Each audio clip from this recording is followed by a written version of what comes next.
D'abord, j'ai toujours été très mal à l'aise dans le milieu de l'emploi parce que j'ai mes règles, j'ai ma façon de travailler. Donc, je me suis dit qu'il n'y a que si je monte mon entreprise que je pourrais travailler autant que je veux et atteindre les objectifs qui sont les miens. L'accès à l'emploi au Gabon demeure une préoccupation des pouvoirs publics et une équation devenue difficile à résoudre. Face à ce méli-mélo, face à cette contrainte, à cette difficulté de pouvoir obtenir un premier emploi, nombreux sont les jeunes qui ont décidé de se lancer dans l'entrepreneuriat. Je suis Boursier Chibinda, je suis haut-parleur et je réside à Libreville au Gabon. Monter son entreprise, ça ne s'improvise pas. Trop de jeunes se lancent un peu au hasard et font rapidement faillite. Il faut être accompagné. Dans cet incubateur, plus de 100 créateurs d'entreprises sont accompagnés.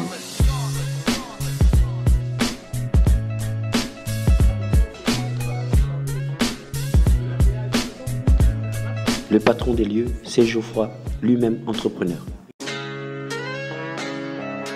OGLAB, ça a été créé en 2013 dans l'optique d'accompagner les jeunes, encore plus ceux qui souhaitaient s'automatiser dans le secteur du numérique, des développeurs web, des monteurs vidéo, des infographes, parce qu'en fait le numérique c'est l'avenir.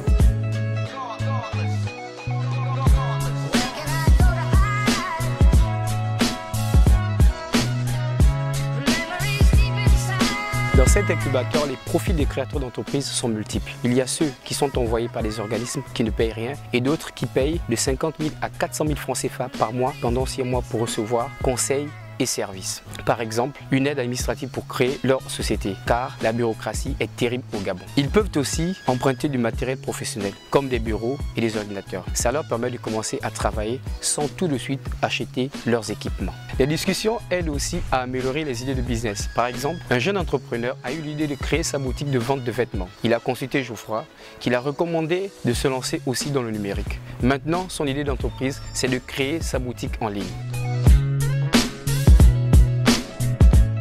Je crois que c'est l'une des réponses. On ne doit pas présenter l'entrepreneuriat comme étant une alternative au chômage. Parce que si on présente l'entrepreneuriat comme étant une alternative au chômage, nous verrons beaucoup plus de profils de personnes qui sont employées dans leur tête et qui sont un peu entrepreneurs dans la pratique parce que ce qu'ils vont rechercher, c'est de quoi subvenir à leurs besoins. Dans tous les cas, ceux qui sortent de notre espace sont préparés à toute éventualité parce que la première chose qu'on travaille avec eux, c'est le caractère. C'est développer leur potentiel, c'est les amener à avoir une vision. Vous l'avez compris, l'entrepreneuriat n'est pas fait pour tout le monde. Mais si on est vraiment sûr de soi, c'est un super moyen de créer son propre emploi. Nick est graphiste, il a décidé de monter sa boîte il y a 3 ans. Et aujourd'hui, il est à la tête d'une petite société de 10 personnes.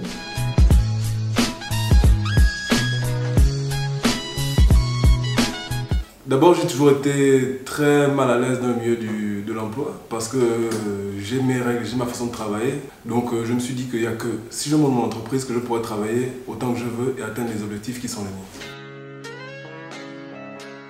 D'abord, au niveau des connaissances, et surtout savoir que c'est l'homme qui est derrière l'entreprise qui développe l'entreprise et non pas les gens autour ou alors l'argent. Ensuite, au niveau logistique, on nous prétend beaucoup de matériel qui nous a permis aussi de pouvoir nous développer. Mais enfin aussi, c'est en nous permettant d'avoir un espace où on pouvait travailler tranquillement jusqu'à 23h, minuit, 1h du matin, sans problème. Et avant de couper l'ego des gens, vérifie que personne ne va couper ta go. Et tout ça c'est si difficile à croire, mais oui on s'obstine. Finalement, quel est ton message à l'égard de ces jeunes qui souhaitent créer leur entreprise? Mettez-vous sur quel est votre don, quel est votre talent, quelles sont vos compétences et vos relations. Mettez ça à profit et montez votre boîte parce qu'il n'y a que vous-même qui pouvez vous permettre d'atteindre vos rêves. Que pensez-vous de ces témoignages? Moi, je pense que tous ceux et toutes celles qui ont des idées de business devraient être encouragés à créer leur propre société. Il faudrait beaucoup d'incubateurs comme celui-ci. C'est bon pour le développement du pays, du Gabon et de nombreux autres pays. Merci de nous avoir suivis. N'hésitez pas à regarder d'autres vidéos sur le site des haut-parleurs.